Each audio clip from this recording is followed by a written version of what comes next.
A fourth theological issue that we see between dying churches and thriving churches is their theological understanding of church leadership. So in dying churches, the church is typically led by the most connected. So it's the people who've been here the longest, who have the biggest families, the most connections. They're the ones who lead the church. That's how they get voted on to different positions, is because lots of people don't know them. That's how you choose leaders, is based on their connectivity.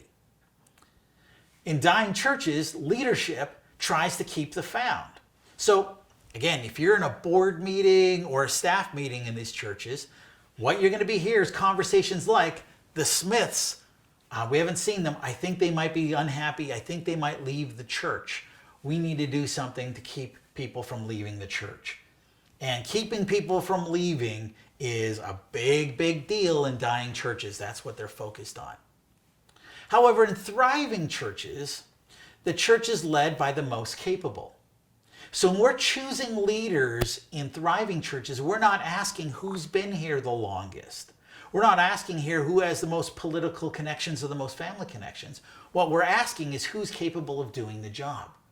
We want singers who can sing, leaders who can lead, drummers who can drum. Very, very different criteria being used to choose leadership.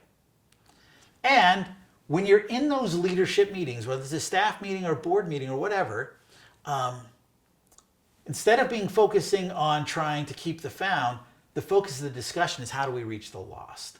So it's a completely different focus, completely different atmosphere in those two rooms.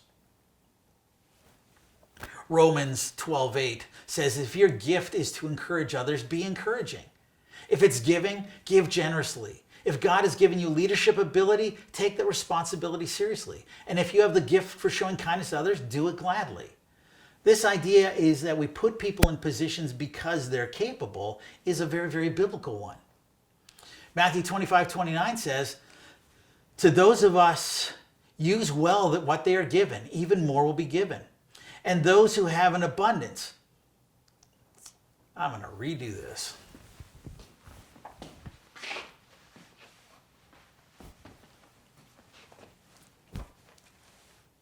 Matthew 25:29 says, to those who use well what they are given, even more will be given, and they will have an abundance. But those who do nothing, even what little they have will be taken away. The Bible's pretty clear on what we do with leaders, is we want to put people in position who have those gifts. Singers who can sing, leaders who can lead, drummers who can drum.